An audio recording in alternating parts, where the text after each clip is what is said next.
muy buen día a todos. Muchas gracias, Alberto y a la ARA por habernos invitado a participar de este webinar y esperamos poder transmitir conocimientos y aclarar unas cuantas dudas que seguramente deben estar dando vueltas. Bueno, justamente de lo que vamos a hablar ahora es acerca del tema tan relevante en estos momentos que tiene que ver con la protección respiratoria frente al coronavirus, ¿sí? Vamos a estar hablando un poquito acerca de conceptos generales de protección respiratoria, vamos a aclarar algunas dudas, algunos términos bastante confusos que están dando vueltas. Vamos a hablar también acerca de cuáles son las normas y cómo es que se clasifican los distintos tipos de filtros para partículas, acerca de la selección, el uso correcto, la vida útil que tienen estos respiradores y, bueno, por supuesto, al final, el espacio para preguntas. Antes de avanzar con esto, quiero dejar bien en claro que hay 4 bullets muy importantes, pero quiero dejar bien en claro que la información que estoy brindando está actualizada al día de hoy. De hecho, esta misma presentación hace un mes que le estamos dando y ya voy por la 5ª versión, porque la verdad es que permanentemente hay actualizaciones, en un momento se pensaba una cosa, en otro momento otra, entonces la verdad que esto obliga a actualizarla permanentemente y lo que les voy a transmitir ahora, hoy, es la información al día de hoy.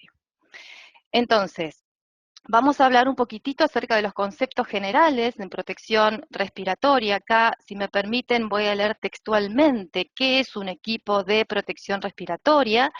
Y estos equipos son justamente equipos de protección individual de las vías respiratorias, en los que la protección contra los contaminantes aerotransportados se obtiene reduciendo la concentración de estos en la zona de inhalación por debajo de los niveles de exposición recomendados. Esto es por definición.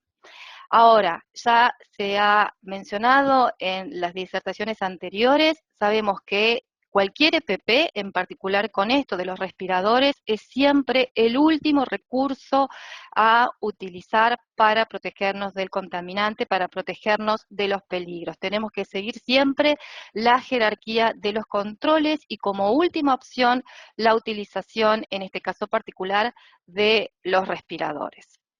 Entonces, acá para ilustrar un poquito qué son los distintos tipos de protección o de equipos de protección respiratoria, tenemos aquellos equipos filtrantes de presión negativa. ¿Por qué?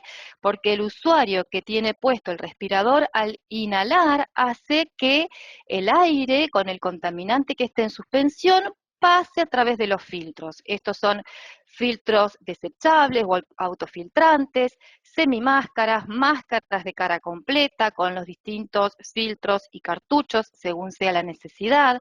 Después hay otros equipos de protección respiratoria que se llaman de presión positiva. En este caso en particular, este es un purificador de aire forzado, es un equipo que cuenta con un motor, una batería, y es el equipo el que hace ese esfuerzo, digamos, para que el aire pase a través del filtro y una vez filtrado llegue a la pieza facial, a diferencia de estos equipos de presión negativa que les mencioné antes. Estos tipos, tanto estos de acá de presión negativa como este en particular de presión positiva, se le dice que son dependientes del ambiente porque toma el aire circundante.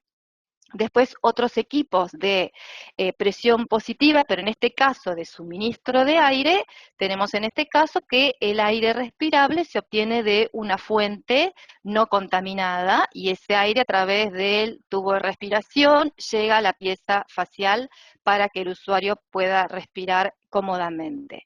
Y el último tipo de equipo de protección respiratoria son los equipos de respiración autónoma, también conocidos como SCBA, que son los que el usuario lleva en su espalda, por ejemplo, el cilindro con el aire respirable, que son estos equipos los que suelen utilizar los brigadistas, los bomberos. ¿Sí? Entonces, estas ilustraciones para poder situarnos y saber de qué estamos hablando cuando hablamos de los distintos equipos de protección respiratoria.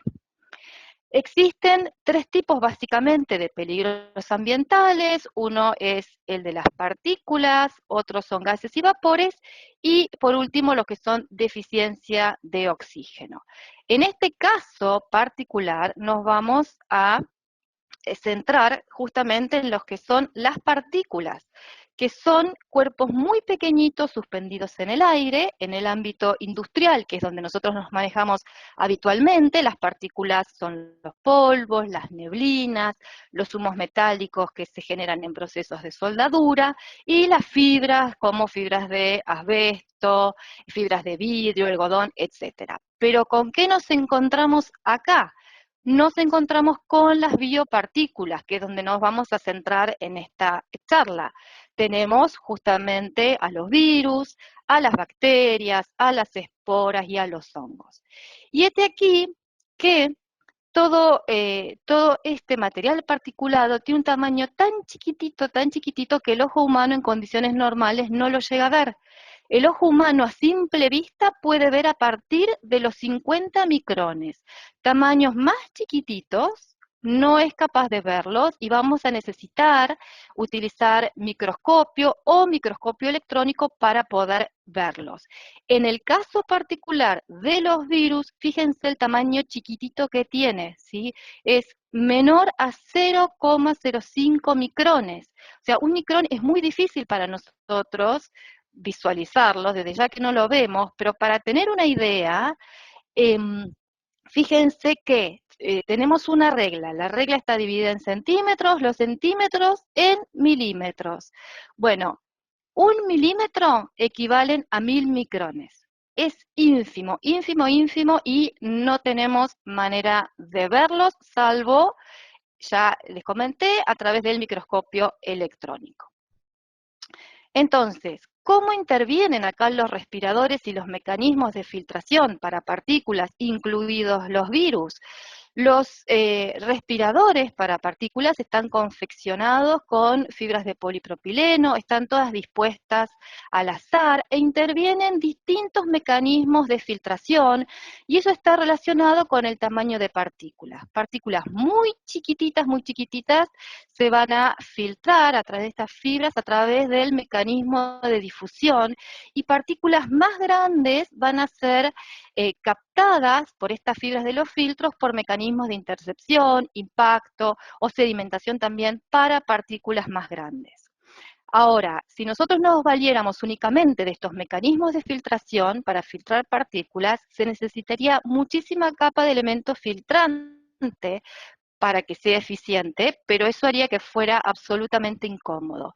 Entonces, estas fibras de los filtros están cargados electrostáticamente para que esa fibra actúe como un imán y pueda atrapar a las partículas que están yendo por su trayectoria. En particular, 3M tiene una patente sobre el medio electrostático avanzado, sobre el medio electrostático contenido en sus respiradores, y se llama medio electrostático avanzado. Entonces, nosotros podemos ver acá estas fibras de polipropileno que les mencioné, con las que se constituyen los filtros para partículas, que están dispuestas al azar, o sea, no es como si fueran un colador, ¿sí? Sino que están random su disposición. Y fíjense acá en esta vista, el microscopio electrónico, cómo se ven las partículas allí adheridas también. Entonces, si nosotros vemos en este gráfico eficiencia de filtración versus tamaño de partícula, si estas fibras no tuvieran carga, la eficiencia de filtración se vería en esta curva roja que está acá.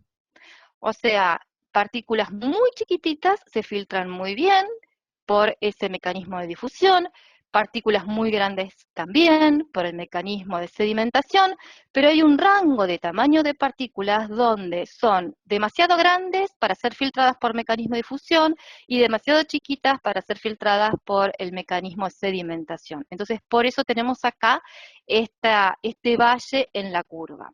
Es por eso la importancia de esta carga electrostática en los filtros para mejorar la eficiencia de filtración, como se ve en la curva amarilla, y mediante, bueno, esta tecnología propia de 3M, la eficiencia de filtración mejora muchísimo más, se puede ver en la curva verde, ¿sí? Entonces, es muy importante esto de la carga electrostática en estas fibras para aumentar la eficiencia de filtración, para mejorarla, e incluso poder tener filtros con menos capas de elemento filtrante que resulte en mayor comodidad al usuario. Ahora bien, tenemos que diferenciar esto de mascarillas de confort, tapaboca, respiradores, o sea, ¿qué es todo eso? Porque muchas veces los términos se confunden y es algo que es importante aclarar. Una mascarilla de confort, un tapaboca, algo que hagamos en casa porque tenemos la máquina de coser y demás, o esas cosas por ahí medio inventadas con medias o con filtro de café, no protegen las vías respiratorias. No tienen ningún tipo de aprobación ni del NIOSH, que es el Instituto Nacional de Seguridad y Salud Ocupacional de Estados Unidos, ni ningún otro organismo de certificación. Estas mascarillas de confort no están autorizadas por la FDA de los Estados Unidos, ni por ANMAT en Argentina, no tienen ningún tipo de ensayo de desempeño, de filtración, normalmente tienen una sola banda de sujeción para la cabeza y no se consigue obtener un buen sello de esta mascarilla al rostro. Por otro lado, tenemos las mascarillas quirúrgicas. Las mascarillas quirúrgicas tampoco van a proteger las vías respiratorias, no están aprobadas por el NIOSH u otro organismo de certificación como respirador, porque no son respiradores, pero sí las mascarillas quirúrgicas van a cumplir con los requerimientos de esta norma EN como mascarillas quirúrgicas. ¿Por qué? Porque uno de los ensayos que se le hace es el de repelencia de fluidos corporales y en particular de sangre, y se utiliza sangre sintética para hacer el ensayo. Este tipo de mascarillas quirúrgicas sí están autorizadas por la FDA en Estados Unidos y también por ANMAT en Argentina. Se utilizan para hacer un procedimiento específico en el ámbito hospitalario y se desechan, y puede ayudar a proteger al medio circundante y al paciente de lo que vaya a expeler el usuario de la mascarilla quirúrgica. Si tose, si estornuda o de las gotículas que pueda eliminar cuando está hablando, por ejemplo. Estas mascarillas quirúrgicas sí reducen la posibilidad de que sangre u otros fluidos corporales entren o lleguen a la boca y a la nariz del usuario, pero tampoco sella a la cara del usuario de esta mascarilla quirúrgica. Luego tenemos a los respiradores para partículas. Los respiradores para partículas sí pueden ayudar a reducir la cantidad de partículas que inhale el usuario del respirador cuando el respirador está siendo utilizado correctamente todo el tiempo que tiene que ser usado. Y ojo que el hecho de ser usado correctamente implica también, en el caso de los varones, estar absolutamente afeitados. El vello facial interfiere negativamente en la función protectora del respirador. Los respiradores para partículas sí pueden estar aprobados por el NIOSH en Estados Unidos, por ejemplo, u otro organismo de certificación que certifique respiradores. En Argentina, si bien existe la certificación obligatoria de muchos elementos de protección personal, no es el caso de los respiradores o equipos de protección respiratoria. Además, los respiradores siempre están acompañados en la caja que los contiene, están acompañados por las instrucciones de uso uso correcto, obviamente, del respirador y sus limitaciones de uso y demás. Entonces, siempre tienen que ir las instrucciones para el usuario acompañando al respirador. Siempre van a llevar 2 bandas de sujeción para la cabeza, siempre, siempre, y el respirador correctamente colocado va a sellar a la cara del usuario. Y finalmente tenemos el caso de los respiradores quirúrgicos. Los respiradores quirúrgicos tienen la misma función que los respiradores para partículas, igual, pero adicionalmente estos respiradores quirúrgicos reducen la posibilidad de que sangre y otros fluidos corporales lleguen a la boca y la nariz del usuario, porque los respiradores quirúrgicos, además de tener aprobación de NIOSH, por ejemplo, como respirador, va a cumplir también con los requerimientos que piden esta norma STM o la EN, referido al uso del respirador como mascarilla quirúrgica. Por eso se le dice respirador quirúrgico. Cumple con ambas funciones: protección de las vías respiratorias cuando está siendo correctamente utilizado y protección también contra salpicaduras de fluidos corporales, ¿sí? Bien, ahora, ¿cuáles son las normas que deben cumplir los respiradores y cómo es que se los clasifica? Por un lado tenemos la certificación norteamericana, que la realiza el NIOSH, el Instituto Nacional de Seguridad y Salud Ocupacional de los Estados Unidos. La norma bajo la cual se certifica es la 42 CFR 84, y el NIOSH establece, inicialmente había establecido 9 categorías de filtros. En el día de hoy, ya desde hace un tiempo, son 7 categorías de filtros, y los clasifica según el tipo de partícula que es capaz de filtrar y según la eficiencia mínima de filtración que nos ofrece el filtro justamente. Entonces, vamos a tener, por un lado, filtros que son tipo N95, que tanto se habla en estos tiempos de los N95. N95 es una de estas 7 clasificaciones que determinó el NIOSH. Los filtros N son filtros que se ensayan a los efectos de control de calidad o de certificación con un aerosol de cloruro de sodio que se genera con el tamaño de partícula más difícil de filtrar, que es el de 0,3 micrones. ¿Se acuerdan cuando les mostré el gráfico de las curvas de eficiencia de filtración versus tamaño de partícula? Entonces, se genera la peor situación posible de tamaño de partícula, que es el de 0,3 micrones, y se los ensaya. Entonces, un filtro N95 sirve para filtrar partículas sólidas y líquidas de base acuosa, y la eficiencia mínima de filtración es del 95%, siempre y cuando ese respirador esté siendo utilizado correctamente y todo el tiempo que hay que usarlo. ¿Sí? Entonces, como mínimo, con un respirador N95 tenemos asegurada una eficiencia de filtración del 95%. Hay otros filtros tipo N99 y hay filtros que son N100. Los filtros N100 tienen una eficiencia mínima de filtración, no del 100%, pero sí del 99,97%, siempre y cuando esté siendo utilizado correctamente y todo el tiempo que hay que usarlo. Los filtros R se ensayan con un aerosol de DOP, que es dioxtilftalato, que simula una partícula aceitosa. ¿Por qué?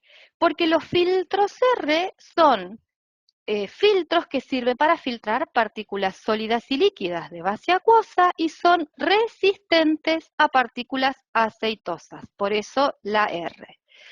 Y vamos a tener, por ejemplo, tipos de filtros que son R95. Y los filtros P son filtros que sirven para filtrar partículas sólidas y líquidas de base acuosa y son a prueba de partículas aceitosas. Y se los ensaya también con aerosol de dioxilftalato con el tamaño de partícula que es más difícil de filtrar. Y acá tenemos filtros tipo P95, P99 y P100. Y acá, ¿por qué lo marqué con color rosa o fucsia? Porque el NIOSH determinó que los filtros tipo P100 tienen que tener algo que sea de color fucsia. ¿Sí? Es un código de color que estableció el NIOSH. Diferencia entre los filtros R y los P, que estos son resistentes a aceites, por eso la R y los P aprueban, que frente a partículas aceitosas, los R se pueden usar durante 8 horas y los P 40 horas o un mes, lo que ocurra primero. Pero atención, que esta restricción en el tiempo de uso de las 8 horas para los R y 40 horas o un mes para los P es solamente si se usan estos filtros en presencia de partículas aceitosas. Si no, no. Ahora, que es súper importante también, todos los filtros que están certificados por el NIOSH tienen que tener impreso en algún lado esta notación, por ejemplo, en este caso, en este ejemplo de este respirador, que dice N95, ¿sí? ¿Se ve? Tiene que estar ese marcado ahí presente. Entonces, atención con esto, porque para asegurarnos que sea tal cual un filtro N95 o N100 o P100 o cualquiera de estas clasificaciones, tiene que estar impreso en el mismo respirador, en el mismo filtro. No vale que me entreguen algo y un papel aparte que diga que es N95. Tiene que estar impreso.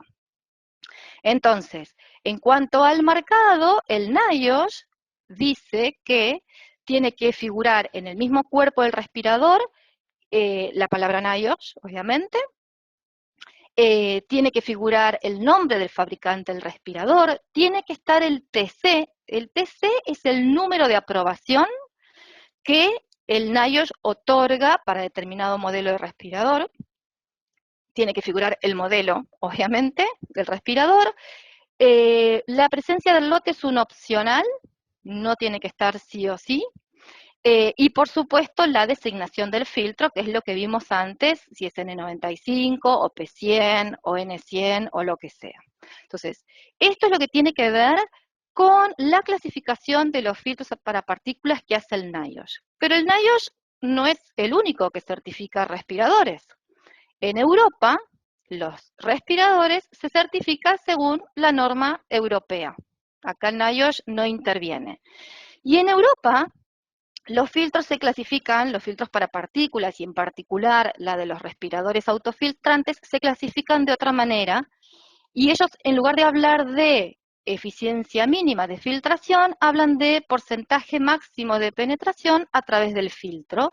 Y además, en la norma europea, todos los filtros para partículas se ensayan con aerosol de cloruro de sodio y con aerosol de aceite de parafina, no usan DOP, pero todos los filtros se ensayan con ambos aerosoles, no es como el caso de NIOSH que lo hacen por separado. Y los europeos clasifican a los filtros para partículas en FFP1, FFP2 y FFP3. Y además distinguen a los respiradores autofiltrantes según la categoría con el color de la banda de sujeción, que va a ser amarilla, azul o roja. Los filtros FFP1 tienen un porcentaje máximo de penetración a través del filtro del 20%, podemos hablar que es una eficiencia mínima de filtración del 80%, los FFP2, el porcentaje de penetración máximo a través del filtro es del 6% y en los FFP3 es del 1%. Los europeos adicionalmente consideran lo que es la invasión total de partículas por el sello, a través del sello del respirador, o sea, aquello que no haya ingresado a través del filtro en sí mismo, sino por el sello que está en contacto con el rostro del usuario.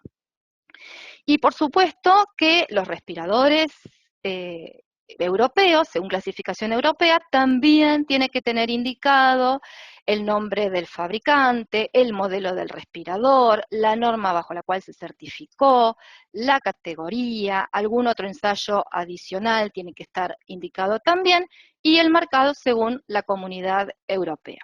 Entonces, esto es básicamente para que tengan el pantallazo de las distintas clasificaciones de los filtros para partículas y que no necesariamente todo es N95. Hay otras similitudes, o sea, en otros países no hablan de N95 ni de FFP2. Entonces, por ejemplo, en Brasil es parecido a Europa, no es FFP2, sino PFF2, tienen su propia norma certificante y su sistema de certificación en vigencia. En China, la clasificación, o sea, estas son todas las similitudes, ¿no? O sea, un N95 es similar a un FFP2 europeo, al PFF2 brasilero, el chino es el KN95, la norma australiana neozelandesa habla de los P2, en Corea hablan de Corea clase 1 y de ese en Japón.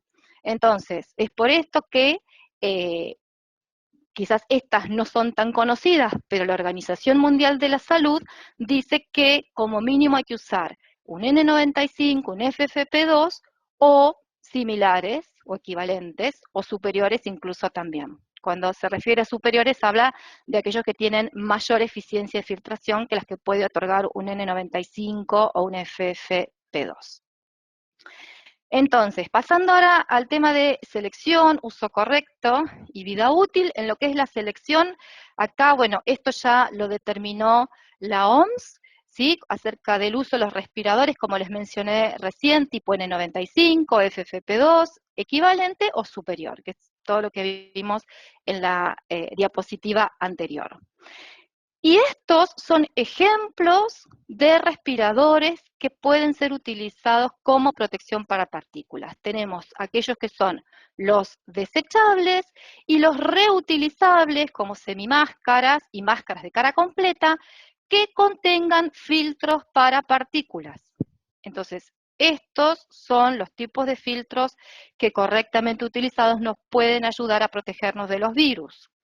En el caso de tener un respirador reutilizable, semimáscara-máscara, con cartucho químico para gases y vapores, es imprescindible agregarle un filtro para partículas para que nos sirva ante esta situación de los virus, ¿sí? Acá les muestro, ¿ven? Este filtro fucsia es un P100, este que está acá también tiene una parte, una etiqueta fucsia, muestra que es un P100. Entonces, estos son filtros para partículas y estos, que son semimáscaras o máscara de cara completa con cartuchos químicos para retención de gases y vapores, no sirven para protegernos contra partículas, no sirven para protegernos contra virus. Solamente nos van a servir si al cartucho se le agrega un filtro para partículas. Si no, no. Es tener lo mismo que nada. Entonces, acá vamos a ver en estas fotos cómo hacemos la correcta colocación del filtro. Esto es algo que siempre me gusta hacerlo en vivo y en directo, pero bueno, no tenemos la chance acá, pero estas fotos son bien ilustrativas.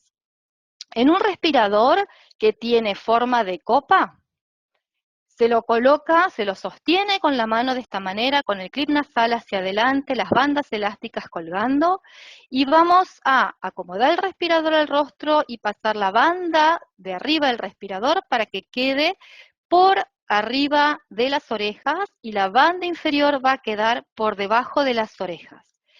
Seguido esto es importantísimo ajustar el clip nasal. El clip nasal es esta chapita que tenemos acá arriba, y se usa siempre usando ambas manos. Es muy común ver que la gente se ajusta el clip nasal usando una mano con el pulgar y el índice como si fuera una pincita. No, eso está mal. ¿Por qué? Porque con el pulgar hacemos más fuerza que con el dedo índice y necesitamos que el ajuste del clip nasal sea simétrico. Por eso se usan ambas manos. Y en particular, dedo índice y mayor, para presionar y amoldarlo a nuestra nariz. Y seguidamente hay que tapar el respirador y soplar muy fuerte. Esta es una comprobación del ajuste, y no deberíamos sentir que está escapando aire por el borde del respirador. Si escapa aire, en una situación real va a estar ingresando también, y con lo que esté suspendido en ese aire, y no queremos que eso suceda. Entonces, por eso es muy importante hacer esta comprobación del ajuste, más allá de la importancia de hacer las pruebas de ajuste de los respiradores, que en muchos países es obligatorio hacerlo, no en nuestro país, pero es súper importante hacer eso. Pero acá se hace esta comprobación antes de ingresar al lugar de trabajo. Una vez que ya realizamos toda nuestra tarea, nos tenemos que retirar el respirador, y primero se retira la banda superior, luego, primero la banda inferior, luego la banda superior, y sostenido de la banda elástica, así es como se va a desechar. Esta es una práctica fundamental hacer en el ámbito hospitalario. Sí, en el caso de industria esto no es así tan crítico. En el ámbito hospitalario es crítico no tocar el respirador y retirárselo por las bandas de sujeción. En el caso de utilizar un respirador que sea plegado y no tipo copa, como en el caso anterior, lo primero que hay que hacer es abrir el respirador, hay que desplegarlo para después sí hacer la colocación como les mencioné antes, haciendo mucho hincapié en el correcto ajuste del clip nasal, en la comprobación del sellado, soplando fuertemente, y después que terminamos de hacer nuestra tarea, en el retiro del respirador, hay que tocarlo solamente por las bandas de la cabeza, retirando la inferior primero, luego la superior, y así como se ve en la foto, se desecha. Ahora, hablé de desechar y demás porque esto es el uso habitual, digamos, que habría que hacer del respirador en una situación normal, para llamarlo de alguna manera, pero la verdad es que todo esto nos saca de nuestro esquema de trabajo habitual. Entonces, se estuvo hablando muchísimo en todo este tiempo acerca de la esterilización, descontaminación de los filtros y demás. Es importantísimo recalcar esto, que los respiradores son, y en particular estas situaciones, de un solo uso, pero en vista de la alta demanda que hay, y la poca oferta a los respiradores, ¿qué hay que tener en cuenta con estos métodos de descontaminación? Hay 4 puntos claves. Tenemos que evaluar que ese método sea eficaz contra el organismo que se quiera eliminar, no debe dañar al filtro del respirador, no tiene que afectar el sellado del respirador, y ese método tiene que ser seguro también para la persona que vaya a usar después el respirador, es decir, no pueden quedar residuos del producto con el que se haya realizado esa descontaminación. Entonces se tienen que cumplir todos estos puntos para que ese método sea realmente efectivo. Ahora, esto es algo súper, súper complejo,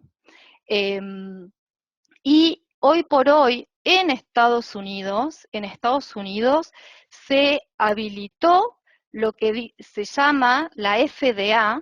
La FDA habilitó esta autorización de uso en estos casos de emergencia, que va a estar disponible únicamente por el periodo que dure esta pandemia, ¿sí? Y es solamente específica esta autorización para el área de la salud. Hay muchas empresas que han estado trabajando con sus equipos y sus métodos para lograr estas descontaminaciones. Ahora, al día de la fecha, 3M pudo comprobar solamente en 2 modelos de respiradores que fueron ensayados por estas 2 empresas en Estados Unidos, que utilizaron vapor de peróxido de hidrógeno para hacer este tratamiento, y 3M pudo comprobar que no se vio afectada ni la eficiencia de filtración ni el correcto sellado del respirador al rostro. Eso es lo único que puede que se pudo comprobar. El método, el proceso, las máquinas para hacer esto no son de 3M, no evalúa si quedó descontaminado o no. Solamente se evaluó la eficiencia de filtración que no se modificó y el correcto sellado al rostro, ¿sí?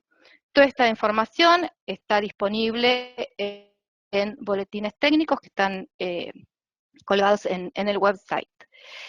Esto por un lado. Por otro lado, otra de las preguntas que han surgido últimamente es acerca de la vida útil de los respiradores. Los filtros para partículas tienen fecha de vencimiento.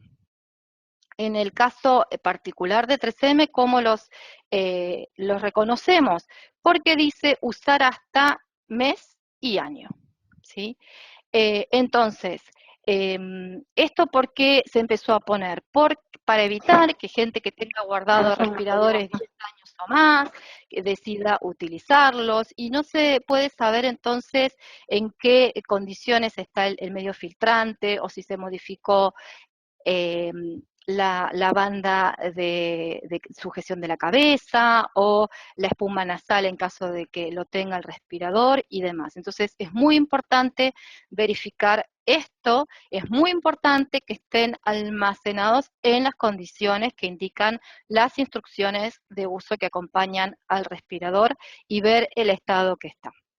Ahora, es cierto también, como mencioné antes, la alta demanda que existe, y el CDC, que son los Centros de Control y Prevención de Enfermedades para Centro de Control y Prevención de Enfermedades en los Estados Unidos, el NIOSH forma parte del CDC, ha hecho pruebas con algunos modelos de respiradores, los ha ensayado en modelos de respiradores que ya se encontraban vencidos y ha comprobado que siguen funcionando correctamente. Pero bueno, hay que atenerse a esos modelos de respiradores que ensayó, que comprobó el CDC. Pero tengan en cuenta esta fecha de expiración también. Y con respecto al tiempo de uso, por supuesto que cuando uno lo va a utilizar, y lo que es el ámbito industrial, eso es un poco más fácil de ver quizás, hay que verificar la integridad física del respirador, hay que verificar el sellado, que sea correcto, y acá insisto con esto, no solo en el ámbito industrial, en el ámbito de la salud también, crítico en los varones, el tema de la barba o cualquier otro tipo de vello facial, interfiere negativamente en el correcto sellado del respirador al rostro, ¿sí? Entonces, el varón tiene que estar completamente afeitado cuando vaya a utilizar el respirador para que realmente cumpla con su función ese respirador. ¿Cuándo uno lo tiene que dejar de utilizar? Cuando haya dificultad para respirar o por algún motivo se haya roto o dañado el respirador. Mientras tanto, se puede volver a utilizar, aclaro esto, hablando del uso industrial, se lo guarda, siempre no se lo deja tirado sobre una mesa, ni colgado de un clavito, se lo guarda en una bolsa, de preferencia de papel y no de plástico. ¿Por qué? Porque en la bolsa de plástico va a condensar la exhalación, se crea un microclima buenísimo para la proliferación de los microorganismos y no queremos que eso ocurra.